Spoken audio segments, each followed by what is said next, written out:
Three, two, Two, one. one. And we're live. We're live, baby. Nick, thank you for being on the show. How are you doing tonight? I'm very excited to be on the Richard Brown simulation. I knew from the first moment that I saw the logo that this was going to be something special, so I wanted to come through and add to the festivity, you know? Thank you. Ooh, you look excited. I'm happy to be here, man. The first time on a major syndicated podcast, you know? What have you been doing lately? I've just been working on music. I work on work, and then I work on getting work, and then when I fail that, I go back to music. Nice. How you been, man? I've been good, just like same as you. Been busy with work, been busy with setting up this game, the show started. No, man. So you're from New York, right? I spent parts of my childhood in New York, yeah. I would hesitate to say I'm from anywhere just because we moved around a lot. Yeah, how is it over there? I feel like there's miscommunication between the people who live there and the people that are outside of it. And even within New York, if you're within a certain neighborhood, the people outside of that neighborhood may have an image of the neighborhood's character. You know, like the main thing when it comes to any city is people. And what attracts me to the city has everything to do with creative energy, the work energy. It's just like you look outside and you have the motivation to get up every day and put your all into whatever it is you choose to put your all into. No, absolutely. Like I feel like, hey, like sorry, fellow Connecticut residents. This state feels dead. Not gonna lie. Like sometimes when I wake up in the morning, I feel existential dread. It's like I feel like if I lived in California or something, like I wouldn't have that same feeling. But just I feel like there's something about the state that like does that to you. You know, I feel like places like California or Florida, you know, you can see the vibrance of the city's aesthetic, and it causes you to immediately feel at home. But Connecticut's vibrance lies in the people. It lies in the people that show up every day to do what they do, because a lot of people forget, like, Connecticut is a state that really didn't recover that well from the recession a decade ago. No, yeah, absolutely. No, I had one of my like old friends. His family like bought a house just before the housing crisis hit. Mm-hmm. It's like now he's living in poverty. It's like there are a lot of families still feeling the fallout, like even like a decade later. Yeah, like Connecticut's vibrance lies within the people, because everywhere that I've been to in Connecticut, whether I was in Bridgeport or I was in Danbury, even if I'm in like the more low-key, like towny type areas, you know, I've never been intentionally treated with disrespect on the basis of superficiality, you know? Really? I mean, I heard that like Bridgeport's like one of the like crappiest like cities to live in. I feel like it's an alienating and dismissive term, because, you know, going back to New York, like every place has its good and bad. Right. You know, and people tend to play up negative stereotypes and judge books by their cover without really meeting people. Now, I'm not out here saying that you should be walking around in the streets just all aimless, not knowing what you're getting yourself into. What I am saying, though, is that everything happens for a reason, and people are at where they're at for a reason. And I think everybody's perspective would benefit from, you know, getting to interact with people from different backgrounds, you know? Right.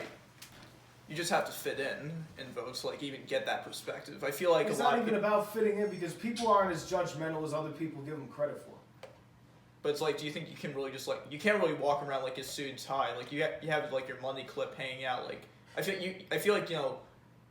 Oh, like if you live in like a more wealthy that's all neighborhood. about the aura that you give off. Right. If you're walking around in a poor area looking like you're shoving money in people's faces, that's just disrespectful. But some people end up where they're at for different reasons. You know, nothing's ever really as cut and dry as things seem, you know? No, absolutely. Like you yourself, you haven't always like lived like the same quality of life that you live now, right? It varied from year to year. Like what was like the worst point you've ever been at? Worst point was my parents were struggling to get by. So then I would go to live with another family member. ironically in New York. And but things like that teach you perspective.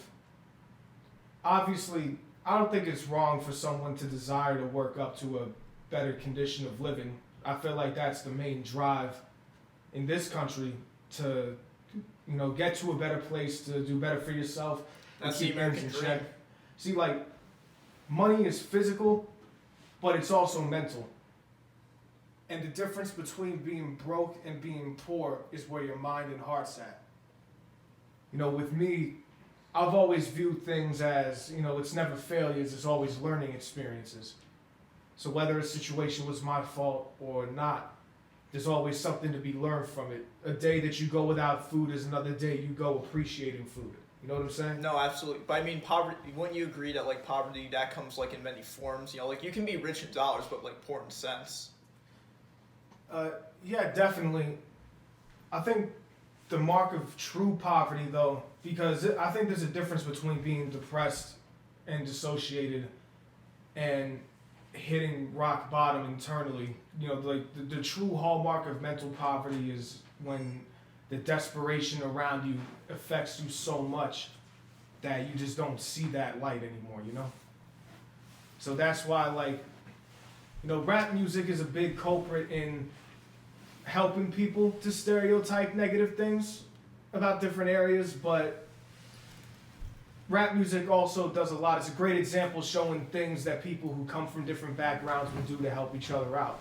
It's like we all live in this system, we all exist on a totem pole, and you can only ever really hope that the people who have more are going to do more for the people that don't, and the people who are at the bottom can work on themselves and build themselves up and have the mental fortitude to communicate with other levels of the totem pole, even if they don't get there. No, absolutely. I actually heard that like a lot of the time with rap artists, they oftentimes like they sign a deal with a record label, and they end up like having very good like short-term financial gain, but the deals that they sign end up like screwing them over in the long run. That's just a matter of not having the right person read your contract for you, because unless you do it independently or you have some kind of experience, people who get into the music industry that are fresh out of whatever their situation was, if it was something they did as a passion or if they were really that desperate and they rely on it solely, it's that lack of financial knowledge and the lack of foresight to get help. And help is never something that's bad to ask for. Some people try to get all the help they can't get help. And other people are just young and they have more in their confidence than they do in their insight. And that's not a bad thing. It's that energy that got them out of where they were at. Now it's a matter of recognizing where you're at and calming down just enough to think straight for a minute and be like, all right, is this advanced for my music or is this advanced for me? And anybody knows that it's for the music. That money is to make music. That money is to spend for the label to make back to the label. And the people like me who don't want to deal with that go into this independently. So. But a lot there's definitely like a pressure to like reinvest like your profits into the music, right? I mean, yeah, it's more like self-investment than anything else. Like, people in my position would take whatever money they make and put it back into their craft because it increases the quality of what you put out and it makes it more saleable, but it also makes the music better. No, I mean, some people use music as an avenue to get the money they need as a launch pad to go into other ventures. It's like basic like investment strategy. It's like, you gotta put your money back into it. It's like, I mean, like still going on the topic of like, record labels and that sort of thing. Like I think a lot of artists have like, realized how badly they're getting screwed over, and they've moved to like, just selling their music independently. They upload it on SoundCloud. I heard that like sometimes even music artists like they voluntarily like pirate their music. They do it themselves. Yeah, I mean, it's all about getting recognized. Like, do you think the publicity is like more important for like an enterprising like musician than like? I think he who puts in the work and maintains good faith will have the publicity come when the time is right. But you know, aside from the semantics and the legal language and the temptations that come with things like money and fame, which I know nothing about yet,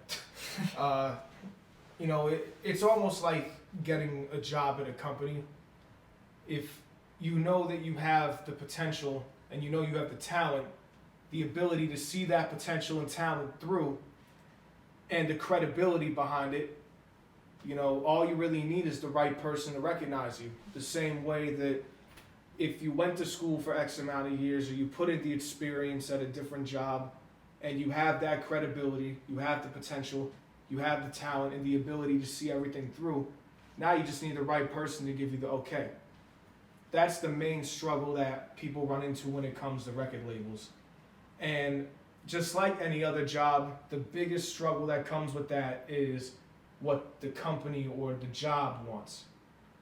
And, you know, when you get into that position, it goes from being a creative hobby to you having to balance what essentially is its own mind state, creativity, which requires a certain amount of relaxation so you can think clear enough to be creative. And now you're having to balance that with the obligations that you have as an artist. So if you go into it independently, you know, it becomes a real headache when you're working a job, supporting yourself, and then you're having to deal with all these numbers that you don't even know about yet. You're trying to set up your own studio sessions. And then on top of that, you need to find time to be creative. And it's a grind. The reason they call it a grind, it's like in a video game. You know, like you play an RPG or something, you're grinding for that next big item. You know, you do the same thing a million times just to get that big item. We're doing the same thing over and over again, waiting for the right person. Try. Waiting for the right person to give us an okay. Never happens on the first try, but that's to be expected. But you know, when I listen to a lot of your lyrics, you know, it sounds very relatable. Both you and myself, we do work like a minimum wage job. We know this, like we know the struggle. I feel like when I listen to your lyrics, you really incorporate a lot of that into it. What, like, struggle? Yeah, it's like struggle. I feel like you have a lot of like the common man struggle in your music. I mean, no artist should make music explicitly for anyone else but themselves. But like, and what I mean by that is, if you feel your purpose is to represent someone else, then you should do that because you want to. But you know, anything I talk about in my music is things that I've been through, and if someone else has been through it and they hear it, they can relate to it. Maybe I have the potential to teach a lesson or to allow them to think, add to the discussion that allows them to better themselves. That's the best thing possible that can happen with the music. So you want to be a mentor, in a way? I'm not sure right now because I'm gonna turn 20 in a month, and I'm at a stage in my life where I'm old enough that I'm considered an adult, but I'm young enough that I'm still growing up. So I want to take life's ride, you know, learn what I have to, and then, you know, God gives me breath for another 15, 20 years. I'm at where I want to be. I have no problem helping to guide people. You can never change someone's perspective solely on your own. It's all about what they see and what they agree with. So that's why I say, like, you know, the best thing that could happen with my music, better even than me making money from it, is that someone else can take it, they can apply it to themselves. Maybe they've been through the same things, or maybe they're learning about a different perspective, and they can build themselves up and maybe help other people in the process. This is the best thing that can happen with it. All right. Nick's stuff is going to be in the description, guys. I just give him a warm send-off. Well, I ain't dying yet.